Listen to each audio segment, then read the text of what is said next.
देखिए, ये है लैक्रिमल ग्लैंड। यही हमारे आंखों में आंसू लाता है। जी हाँ, ये एक मेरोक्राइन ग्लैंड है। जैसे हमारी स्वेट ग्लैंड होती है जो ब्लड वेसल्स के थ्रू वाटर अब्सॉर्ब कर लेती है कुछ सॉल्ट, इलेक्ट्रोलाइट, प्रोटीन और हार्मोन के साथ, और हमारे आंखों में टीयर रिलीज करती है। पर ऐसा नहीं है कि केवल ये लैक्रिमल ग्लैंड ही हमारे आंखों के अंदर आंसू रिलीज करता है, बल्कि हमारे आंखों के अंदर यहाँ पर जहाँ पर मैं एरो से पॉइंट कर रहा हूँ, वहाँ पर भी दो छोटे छोटे एक्सेसरी लैक्रिमल ग्लैंड होते हैं। इसे ग्लैंड ऑफ वॉल्फरिंग कहते हैं और इसे ग्लैंड ऑफ क्राउज कहते हैं। ये दोनों भी हमारे आंखों में आंसू ही बनाते हैं, पर ये दोनों इससे डिफरेंट कैसे हैं, इसके लिए आपको ये जानना पड़ेगा कि हमारे आंखों से बहने वाले आंसू कितने प्रकार के होते हैं। जी हाँ, आप बिल्कुल सही सुन रहे हैं। आंसू भी हमारे आंखों के अंदर कई प्रकार के होते हैं। आपको बता दें कि accessory lacrimal gland mainly sympathetic nervous system से कंट्रोल होता है, और ये मेन लैक्रिमल ग्लैंड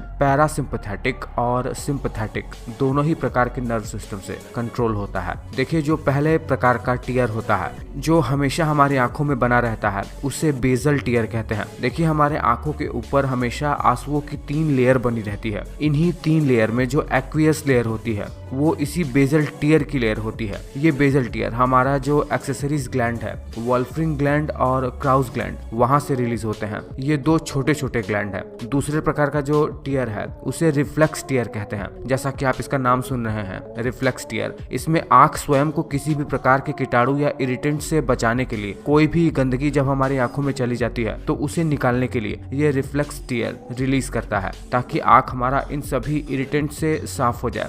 ये रिफ्लेक्स टीयर मेनली इस लैक्रिमल ग्लैंड से ही रिलीज होता है। उसके बाद जो तीसरे प्रकार का टीयर होता है उसे इमोशनल टीयर कहते हैं। ये वही टीयर होता है जो हमें रोने पर या बहुत ज्यादा खुश होने पर निकलता है। ये टीयर हमारा ये जो मेन लैक्रिमल ग्लैंड है यही रिलीज करता है, और इस टीयर का जो कॉम्पोजिशन है वो बाकी के दोनों टीयर से बहुत ज्यादा अलग होता है। जैसे कि बाकी टीयर्स में salt, water, electrolyte, mucin, lysozyme जैसी चीजें होती हैं, पर इमोशनल टीयर में हमारे शरीर को पेन से रिलीफ देने के लिए और मेंटली रिलीफ देने के लिए इस टीयर में यानी इन आंसुओं में स्ट्रेस हार्मोन कॉर्टिसोल भी ब्लड से आकर मिल जाता है, जो शरीर से बाहर निकल जाता है। और इतना ही नहीं, इमोशनल टीयर से हमारे ब्रेन में एंडोर्फिन्स और ऑक्सीटोसिन जैसे लव हार्मोन भी रिलीज होने लगते हैं, जो हमें काम कर देते हैं, हमें शांत कर देते हैं। इसीलिए मैं कहता हूँ कि हमें रोना बहुत ज्यादा जरूरी है। रोना बिल्कुल भी आपको कमजोर नहीं दिखाता, बल्कि ये आपके फिजियोलॉजिकल प्रोसेस में से एक है। मैं उम्मीद करता हूँ कि इतनी इंपॉर्टेंट नॉलेज मैं आपको दे पाने में सक्षम हो पाया हूँ बहुत ही आसान से आसान शब्दों में।